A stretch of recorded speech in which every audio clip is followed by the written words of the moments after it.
Olá, sejam bem-vindos à Conexão Sobrac, o podcast oficial da Sociedade Brasileira de Arritmias Cardíacas. No episódio de hoje, nós abordaremos o tema arritmias ventriculares, ablação versus drogas antiarrítmicas. Eu sou Thaís Nascimento, eletrofisiologista e estimulista pela Sobrac, trabalho hoje na Cardiorritmo em Salvador, em diversos hospitais, e vou ter o prazer de conversar com colegas e amigos aqui. Primeiro a doutora Elenir Nadalin, eletrofisiologista sócia da Sobrac, e trabalha hoje no Laboratório de Eletrofisiologia em Curitiba. O doutor Márcio Jansen, eletrofisiologista pela Sobrac, também professor da Unicamp. E o doutor Leandro Zimmermann, nosso ex-presidente da Sobrac, hoje membro titular do Conselho Deliberativo. E teremos o prazer, nos próximos minutos, de conversar sobre esse tema tão palpitante. Eu vou começar, Elenir, com você. Hoje, a extrasístole ventricular é um dia a dia do eletrofisiologista e do arritmologista clínico. Então, eu queria entender como é que você trata no seu consultório, quais são os seus critérios para iniciar com drogas antiarrítmicas, quando é que você indica a ablação? Bom, olá a todos, é um prazer estar aqui.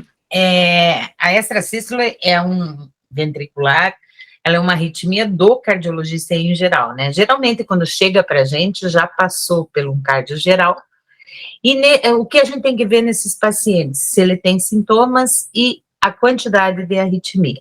Normalmente, quando eles vêm para a gente, é porque eles são extremamente sintomáticos. Aqui a gente pode avaliar como eu tenho a conduta. Primeiro, eu gosto muito de saber se existe relação entre o sintoma e a extrasístole, porque às vezes o paciente descobre que tem extrasístole, mas está com ansiedade, está com outros problemas e acaba tendo mais sintomas do que arritmia. Então, eu acho que é muito importante a gente correlacionar sintomas e arritmia. O segundo ponto que eu acho importante é a gente avaliar se esse paciente tem um coração normal ou se trata de um coração doente, porque são pacientes diferentes e o enfoque realmente é diferente. E o terceiro é quantificar essa carga de extrasístoles que o paciente tem. Então, assim, se é um paciente que tem coração normal, que é a maioria dos pacientes com extrasístoles do consultório, e tem sintomas que realmente estão relacionados, eu inicio na primeira abordagem, desde que não sejam um número vultuoso de extrasístole, eu introduzo com beta-bloqueadores, mas não visando diminuição dessas extrasístoles, mas mais a melhora dos sintomas. Mas veja bem, se eu lhe tiver uma quantidade muito grande de extrasístoles, ou se porventura eu observar que é um paciente que não tem nenhuma doença de base, mas que ele está tendo progressivamente sinais de disfunção ventricular, como taquicardia e miopatia, e nas diretrizes atuais, principalmente a última diretriz da Sociedade Europeia, eles já falam que 10% de extrasístoles no Holter já é um indicativo de que possa levar a um quadro de taquicardia e miopatia. A minha primeira intenção é ablação por catéter. Quando é um paciente jovem com extrasístole e coração normal, eu não gosto muito de usar, por exemplo, a mildarona, porque eu vou ter que usar cronicamente e a gente sabe de todos os efeitos colaterais. Então, eu acho que se eu tiver que usar droga antiarrítmica para controle dos sintomas ou pela quantidade, eu indicaria a ablação direta. Então, tudo vai depender do paciente para o paciente. E lembrar sempre, se eu tenho uma suspeita de taquicardia e miopatia, esse paciente eu levo para ablação diretamente. Perfeito, Elenir.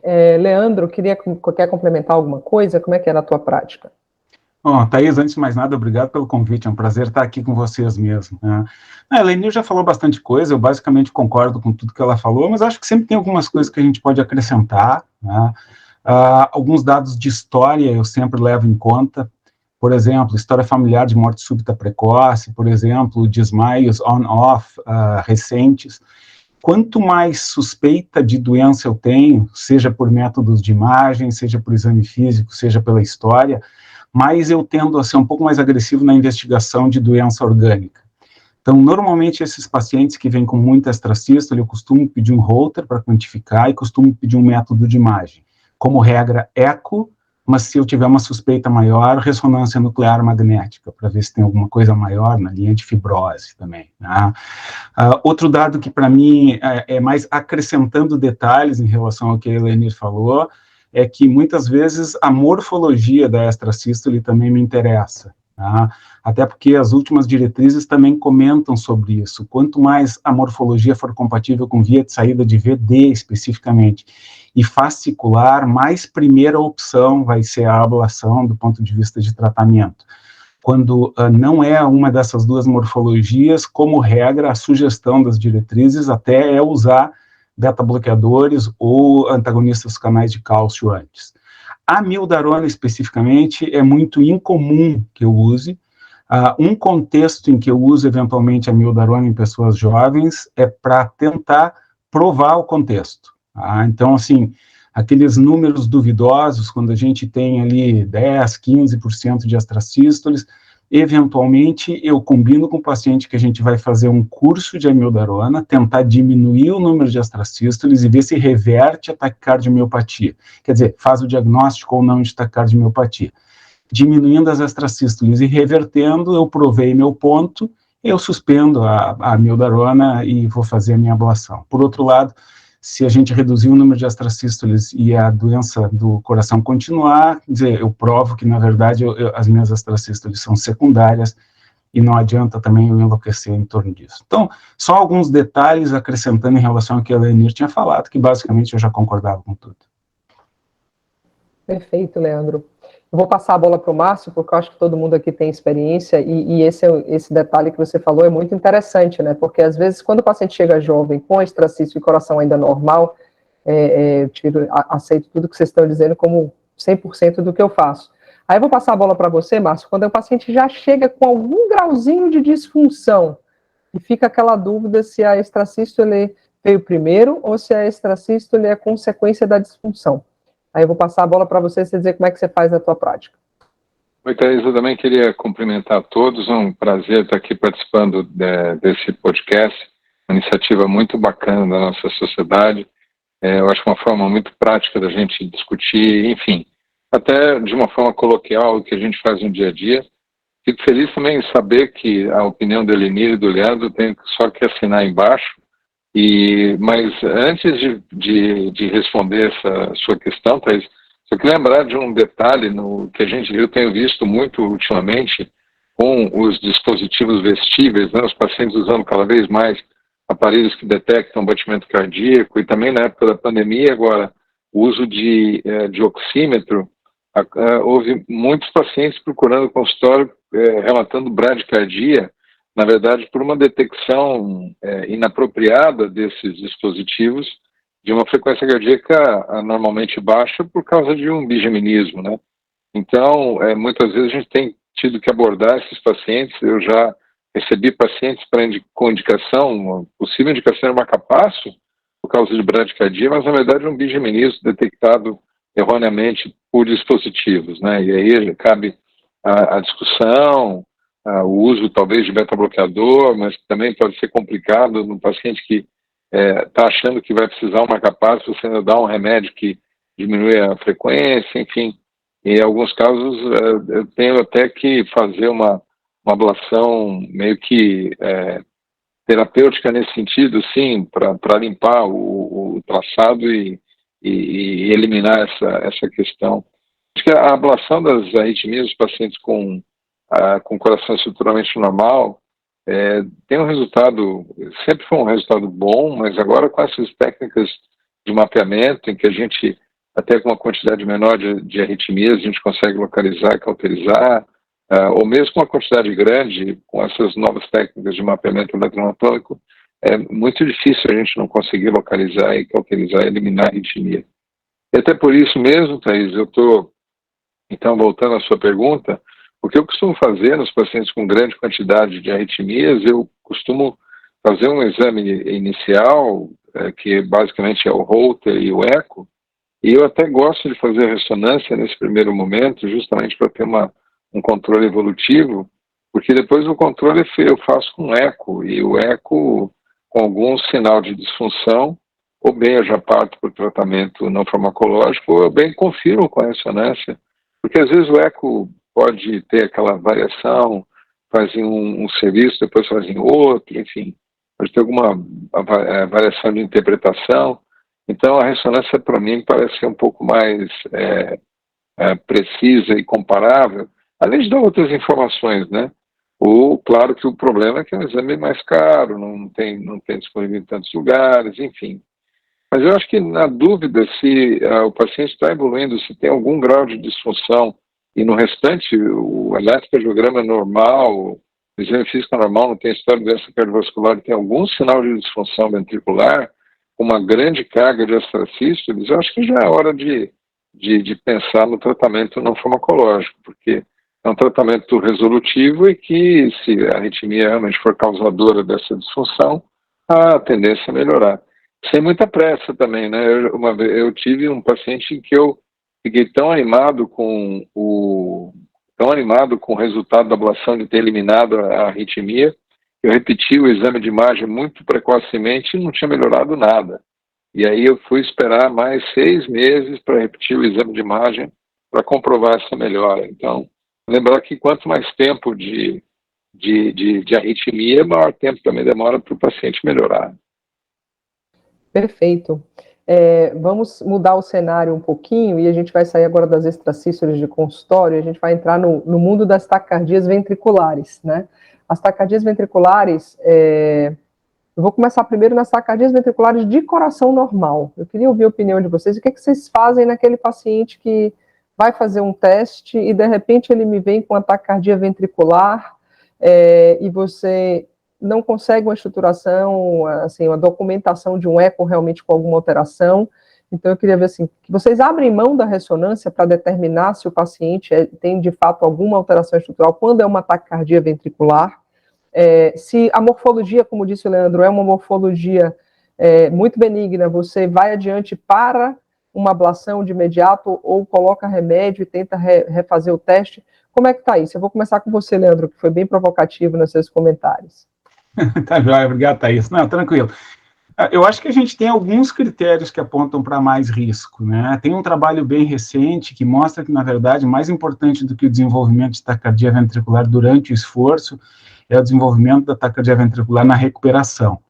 Outros critérios recentes que têm sido discutidos também, entra muito nessa questão de história, e as mesmas coisas que eu citei antes têm sido citadas na tentativa de estratificação de risco desses pacientes, na linha de desmaios, morte súbita familiar, mas outras coisas também, tipo extrasístoles polimórficas, tipo taquicardias ventriculares não sustentadas na linha mais polimórfica. Então, quanto mais estas coisas de risco aparecerem, mais eu vou levar adiante a minha investigação, tá? Por outro lado, se a gente tem alguma coisa mais monomórfica num paciente assintomático de coração normal, a minha tendência é não tratar. Eu não estou falando aqui de tratar com ablação ou tratar com antiarrítmico. Eu estou falando que se eu tenho um paciente que é estratificado como baixo risco e que é assintomático, francamente, as minhas 2 razões pelas quais eu trato alguém que é risco e sintomas, se eu não tiver nenhuma, eu não trato. Se eu tenho risco, importante ressaltar, o que mais nos interessa do ponto de vista de redução de risco é definir se, por exemplo, precisa usar beta-bloqueador, que é uma medicação que tem redução de risco. E mais do que isso, se é um paciente com dilatação ventricular, importante lembrar os tratamentos da dilatação ventricular, que são realmente o que reduzem risco, né? Beta-bloqueadores, tipo carvedilol, tipo bisoprolol, tipo o metoprolol, o sacubitril/valsartana, alguma medicação na linha de glifosinas, espironolactona, isso é o que reduz risco. Então, só lembrando isso, Thaís, porque eu não sou de tratar automaticamente um paciente que faz arritmias ventriculares durante um teste de esforço. Agora, o que realmente para mim é importante é essa tentativa obstinada, vamos dizer assim, de tentar estratificar risco, para aí então, na medida em que eu consigo estratificar esse paciente como baixo risco, eu posso dar segurança para ele de que eu não sou obrigado a tratar. Mas quanto mais ele apresentar, especialmente desconforto, mais eu vou tratar. Quanto mais eu for tratar, mais hoje em dia eu estou falando em procedimentos invasivos e menos em fármacos, especialmente em gente jovem, que tem décadas de vida pela frente. E aí, Eleni, quer complementar alguma coisa? Tem alguns detalhes, assim, né? Primeira coisa, no teste de esteira, fez uma taquicardia autolimitada, teve sintomas, não teve sintomas, a gente não pode esquecer, porque tem que avaliar os fatores de risco para o paciente, mas pode ser uma manifestação, por exemplo, de uma doença isquêmica, tem que ver como que se comporta o segmento ST, esse paciente já tem algum antecedente, tem fatores de risco para a doença coronariana. Então, a investigação antes da arritmia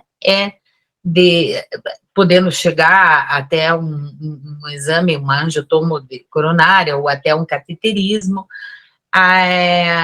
Eu acho que nesses casos, por exemplo, se o padrão da taquicardia for uma taquicardia fascicular, a gente pode até pensar, em primeira linha, encaminhar para a ablação. Se é uma taquicardia que é autolimitada, que não é sintomática, de outro ponto, eu até poderia investigar, por exemplo, com uma ressonância, porque nada impede que esse paciente tenha tido uma miocardite assintomática, alguma coisa, e tenha uma área de fibrose. A gente sabe que essas taquicardias que aparecem no esforço, principalmente no pico de esforço, muitas vezes a gente não consegue reproduzir durante o estudo eletrofisiológico. Então, realmente, o que o Leandro falou, a gente tem que ver se realmente precisa tratar a arritmia, e se não precisa ser tratado outras coisas que não a arritmia. E conforme o padrão, como eu disse, se for uma fascicular, acho que encaminharia para ablação. Se for uma taquicardia, mesmo que autolimitada, que cause um baixo débito, daí a gente tem que avaliar se o paciente tem indicação de implante desfibrilador ou não, os sintomas. Então, assim, não é só colocar numa receita de bolo, se o paciente tem isso, faz isso. Você tem que avaliar o paciente sempre como um todo. E eu acho, como o Leandro já falou, a ressonância magnética, eu acho que quando se fala em arritmia ventricular, claro que a gente tem as limitações, dependendo é um exame mais caro, assim, mas a ressonância magnética ajuda muito a gente tomar a decisão de tratamento. Perfeito. Eu vou adiante no contexto agora das taquicardias ventriculares, naqueles pacientes de consultório que a gente já de risco maior, né? A gente lembra bem no passado que a gente só levava um paciente para uma ablação de TV em cenários catastróficos, né? Uma tempestade elétrica que não saía com nada, a gente ia com o paciente para a sala para tentar fazer alguma coisa, até porque a ablação não era tão desenvolvida, a gente tinha muito medo das complicações e eram procedimentos, às vezes, que dependiam da arritmia, da presença da arritmia. Então, eu queria ouvir dessa, eu vou querer ouvir os três, vou começar com o Márcio, mas assim, como é que tem sido a sua rotina diante da literatura atual, diante de toda a evolução tecnológica que a gente teve com a ablação de taquicardia ventricular? Como é que tem sido a sua rotina naqueles pacientes que têm doença estrutural, que às vezes até já tem um desfibrilador, ou que tem uma doença estrutural ali borderline, que você vai começando a identificar que ele passou a fazer taquicardia ventricular não sustentada, ou até episódios de taquicardia ventricular sustentada. Como é que anda o seu limiar para introduzir antiarrítmico, para escalonar antiarrítmico e para indicar uma ablação? Já vamos para você, Leandro. O que tem acontecido é basicamente esse gancho que tu mesmo desse na pergunta, né? Sempre que a gente vai fazer qualquer tipo de tratamento, e aí vale para os invasivos, não invasivos, eu preciso pensar qual é a minha chance de benefício e qual é o meu risco, tá, do procedimento em si, do tratamento em si. Na medida em que os nossos procedimentos estão melhorando, e quando eu digo melhorando, eu estou dizendo tanto a precisão do mapeamento está melhorando, como a segurança do procedimento está melhorando, com os nossos catéteres, por exemplo, com força de contato, a gente tem mais segurança de que a gente não está fazendo força demais, reduz o risco de perfuração, a gente tem mais segurança de que está fazendo aplicações efetivas, o que aumenta o sucesso. Então, é lógico que a balança, ela vai pendendo cada vez mais para o lado de a gente ser mais precoce nos procedimentos. Então, como é que hoje eu tenho pensado isso? Antigamente, eu basicamente fazia em pacientes com tempestade elétrica. Então, assim, na minha prática, o que acontecia era isso. E eu optava por escalonar fármacos, e quando eu digo escalonar fármacos, eu estou dizendo chegar até o uso da amiodarona, e se o paciente ficasse bem com a amiodarona, eu mantinha assim. Bom, esses pacientes que antigamente a gente tratava desse jeito, eu mudei, e a gente vem cada vez mais se tornando liberal. Hoje, o que eu faço é mais ou menos o que esse trial agora recente, o Partita Trial, né, que saiu publicado em junho, julho, no Circulation, está sugerindo. Tá? Eu implanto o desfibrilador nesses pacientes, então, assim, aqui nós estamos falando de pacientes com disfunção ventricular, taquicardia ventricular, eu implanto, faço o tratamento que tem que fazer para redução de risco, isso inclui beta-bloqueadores, e observo, se este paciente tiver um episódio de taquicardia ventricular detectado pelo CDI, ou tratado pelo CDI, hoje a minha proposta já é fazer uma ablação. É verdade que nesse mesmo fascículo do Circulation, que saiu esse trial, tem o pós-SD, que fala na possibilidade de ser o primeiro tratamento, né? Implanta e já faz a ablação. Eu acho que isso ainda é precoce. Na minha prática, o que eu estou usando é basicamente a alternativa do implanta, faz o tratamento convencional sem antiarrítmicos e observa, fez um primeiro episódio, propõe uma ablação por radiofrequência. Perfeito. Eleni, como é que você tem feito lá? A gente está falando do paciente que... Porque tudo depende, ele pode ter uma taquicardia ventricular, tem uma doença estrutural, por exemplo, teve um infarto há anos, mas que não tem disfunção ventricular, fez uma taquicardia estável. Este paciente não é recuperado de morte súbita, é uma taquicardia ventricular estável. Então, eu acho que a gente tem que pensar uma ablação como primeira colocação. Mas eu penso assim também, quanto mais grave o paciente com relação ao músculo, a gente sabe que choques frequentes também podem piorar a função ventricular. Mas a gente tem que pensar que esse paciente com disfunção, com várias cicatrizes, principalmente se for por uma miocardiopatia dilatada, eu esperaria também, no decorrer da evolução, mas não ficaria esperando ele entrar em tempestade elétrica para abordar esse paciente. Eu acho que tem que ser feito, e principalmente, por exemplo, se tiver uma taquicardia instável, alguma coisa, hoje a gente tem técnicas de mapeamento em ritmo sinusal, os sistemas, os software, o mapeamento de potencial tardio, tudo isso, pelo menos a gente pode fazer uma modificação do quadro na tentativa de melhorar o prognóstico desses pacientes. O chagásico, por exemplo, para mim é o mais complicado que tem, porque esse paciente induz várias morfologias, os circuitos podem ser endoepicárdicos, mas eu acho que esse paciente começou a ter arritmia, ele já tem um desfibrilador, eu acho que você não vai modificar a história final, porque o chagásico, você trata a arritmia, no final o músculo deteriora. E eu até sou defensora que esses pacientes, quando possível, serem transplantados, seria o ideal. Mas, por exemplo, no chagásico, não esperar tanto tempo ele entrar em várias arritmias e fazer uma abordagem ampla, endoepicárdica, mapear a cicatriz, tentar mudar a cicatriz, mapear potencial tardio. Eu acho que a gente não pode ficar... Eu acho que não precisa ser tão precoce, principalmente se o paciente tem desfibrilador, mas eu acho que também não pode esperar uma situação que o músculo já não corresponda ou que ele entre numa situação de tempestade elétrica, que é muito mais difícil a ablação e o prognóstico é mais sombrio. E aí, Márcio, eu vou passar para você, e aí vou pegar o gancho da Helenira aqui e vou dizer assim, quem é esse ponto de corte, digamos assim, né? Porque o paciente tem desfibrilador, tá bem, aí ele vem na consulta e você vê lá que ele está começando a fazer taquicardia, que ele está começando a fazer terapia, às vezes fez umas não sustentadas, mas aquelas que não sem terapia, mas que foram mais prolongadas. Qual tem sido o seu ponto de corte para dizer, está na hora de ir para uma coisa mais, para uma ablação, antes que chegue nesse, né, final de linha, como a Eleni falou, de um paciente muito grave, que a gente sabe que o risco da ablação também vai ser muito maior.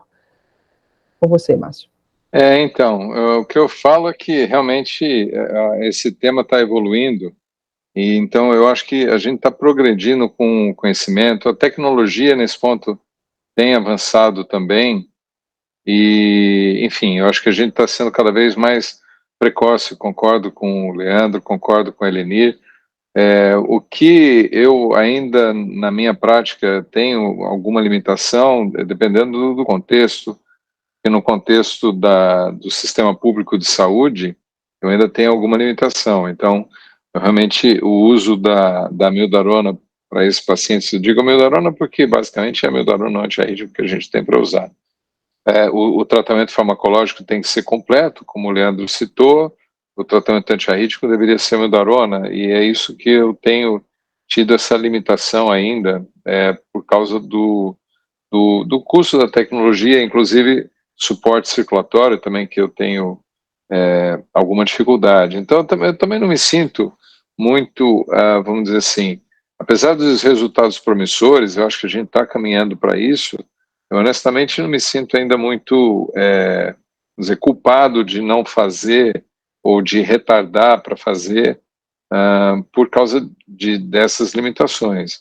O que eu acho é que a gente está avançando nessa direção, e a medida... É que nem a ablação da fibrilação arterial também. No começo a gente só fazia os pacientes extremamente sintomáticos, enfim.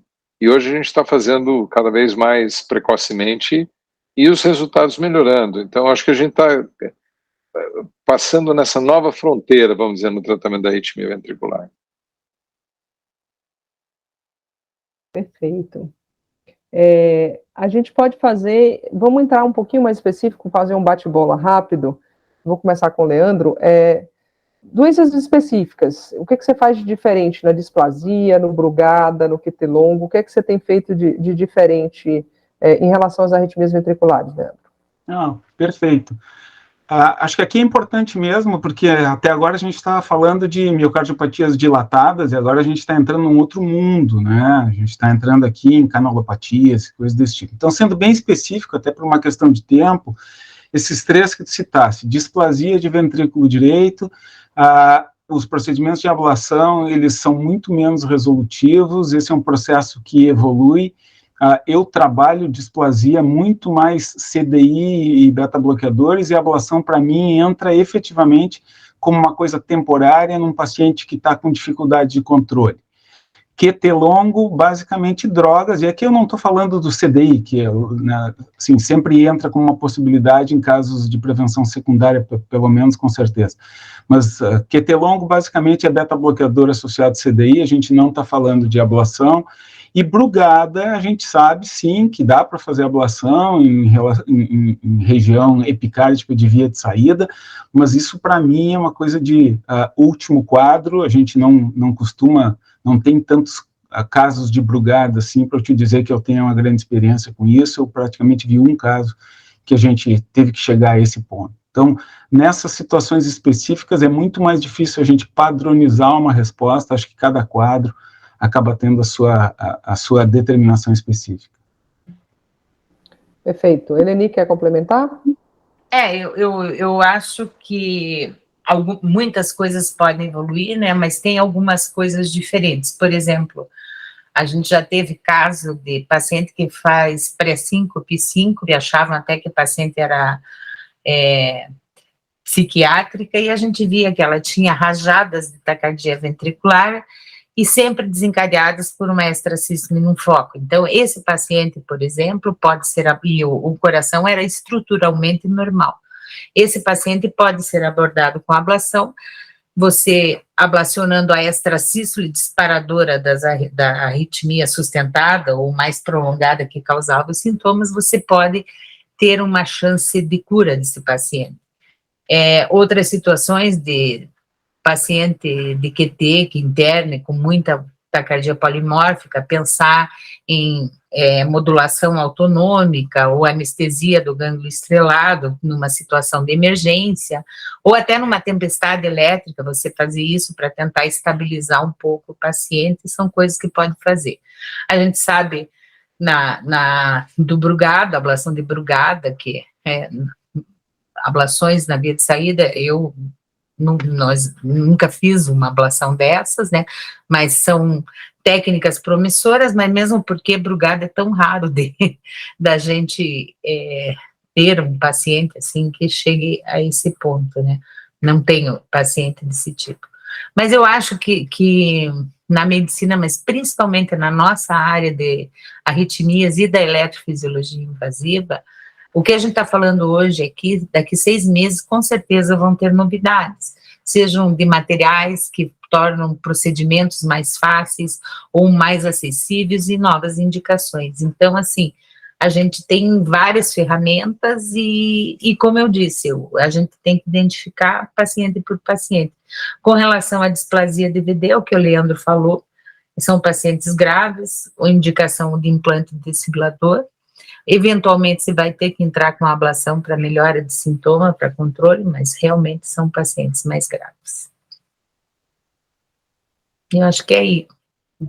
Márcio, quer complementar? Como é que você faz aí no seu dia a dia, essas arritmias mais... Eu sei que você trabalha basicamente no âmbito do SUS, e a gente tem como Sobrac tentado arduamente fazer com que o mapeamento eletroanatômico chegue ao SUS, mas como é que você faz nesses casos? Você vai para os casos que de fato são mais graves e que a droga antiarrítmica deve ter falhado, né? E tenta se virar. Mas como é que você faz nesses outros casos mais genéticos, essas arritmias diferenciadas? Como é que você tem feito, Márcio? Mais ou menos como o Leandro e a Lenir falaram, eu só sou, realmente eu fiquei muito, no QT longo, o implante de CDI, eu faço indicação de implante de CDI em casos selecionados, mas eu uso muito realmente tratamento farmacológico com beta-bloqueador, insisto muito no tratamento farmacológico. Eu acho que é muito importante também a gente falar, assim como em outras situações, como na taquicardia ventricular catecolaminérgica também, a gente não tem tantos dados assim, muitos pacientes vão bem com tratamento farmacológico. O complicado é que realmente o paciente tem que manter esse tratamento, e às vezes o paciente tem que ser conscientizado dessa necessidade.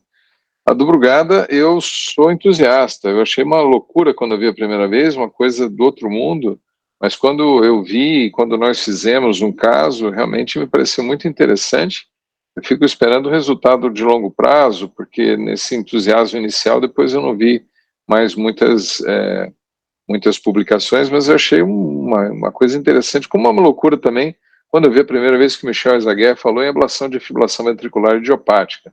E aí, quem sabe, a gente também já está caminhando para isso aí. Eu acho que, de novo, a nova tecnologia está levando a gente além das fronteiras que a gente conhecia há uns tempos atrás, e isso está melhorando muito.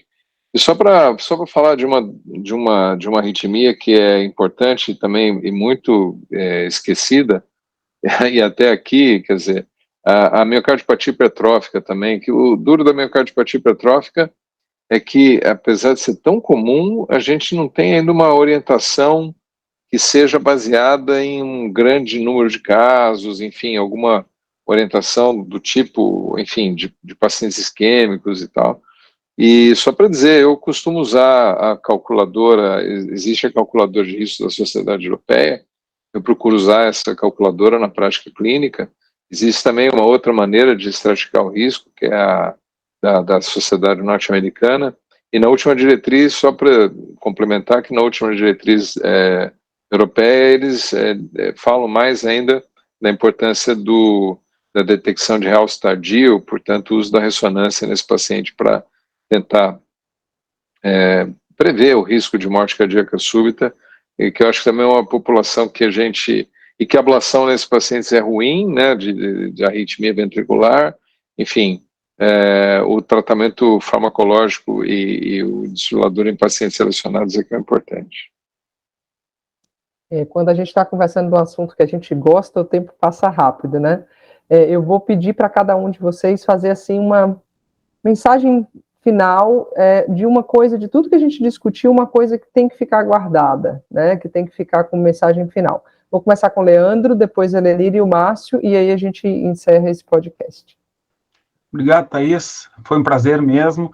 Acho que a minha mensagem final é que, efetivamente, os nossos tratamentos estão melhorando, vão continuar melhorando, e a gente vai ter que cada vez rever essas indicações, porque na medida em que os tratamentos melhoram, as indicações são revistas. Mas, nunca esquecendo que o fato de que os tratamentos melhoram não significam que a gente tem que tratar todo mundo. Sempre com bom senso, tem muito paciente que tem arritmia ventricular, que não precisa, não merece tratamento, e eu acho que é importante que a gente possa tanto não deixar de tratar com quem precisa, como não tratar quem não precisa. Muito obrigado. Eleni? Bom, eu concordo com o Leandro, e outro ponto importante é que a arritmia pode ser apenas uma manifestação e não ela ser tratada. Então, o paciente tem que sempre ser visto como um todo, porque ela pode ser apenas um sintoma de uma outra doença que tem que ser pesquisada, uma doença clínica, sistêmica, ou uma doença cardíaca, estrutural, que não foi diagnosticada. Então, sempre avaliar o paciente como um todo, não apenas olhar o eletro, o Holter e indicar o tratamento, porque muitas vezes o tratamento não é necessariamente o tratamento da arritmia em si. Muito obrigada pela participação.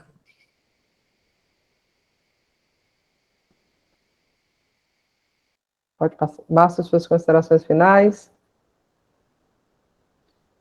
O complicado de participar de um bate-papo com gente tão conhecedora, tão importante, é que, no fim, os colegas falam quase tudo, me sobra pouco para falar do que de tratamento. Eu vou falar, então, do futuro, porque, como eu já falei várias vezes aqui, eu acho que essas novas tecnologias, quando elas estão disponíveis, elas facilitaram tanto o procedimento e melhoraram tanto o resultado.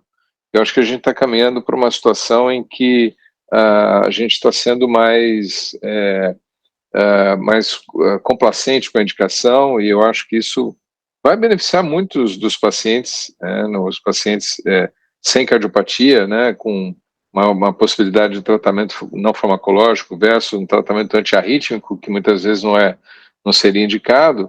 E nos pacientes com cardiopatia, eu acho que a gente tenta melhorar um prognóstico que até agora é um prognóstico ruim, e que a gente tem para fazer, tudo que a gente puder fazer para melhorar é melhor, né? Buscar a cardiopatia, tratar a cardiopatia adequadamente e tratar adequadamente com essas ferramentas que a gente tem, que estão, de novo, se aprimorando cada vez mais. Então, uma visão otimista do futuro, quer dizer, de quem viu de toda essa evolução e vendo que o futuro ainda parece mais brilhante e ser logo ali. Eu queria agradecer aos convidados pela participação, dizer que para mim foi uma honra estar entre amigos tão competentes, né, nomes muito importantes da nossa eletrofisiologia. Agradecer aos nossos ouvintes. E você acabou de ouvir mais um episódio do Conexão Sobrac, que é o podcast oficial da Sociedade Brasileira de Arritmias Cardíacas. E você pode acessar todos os nossos podcasts no site www.sobrac.org. Aproveito para convidá-los todos para nos encontrarmos no nosso congresso em novembro, em Campinas. Muito obrigada.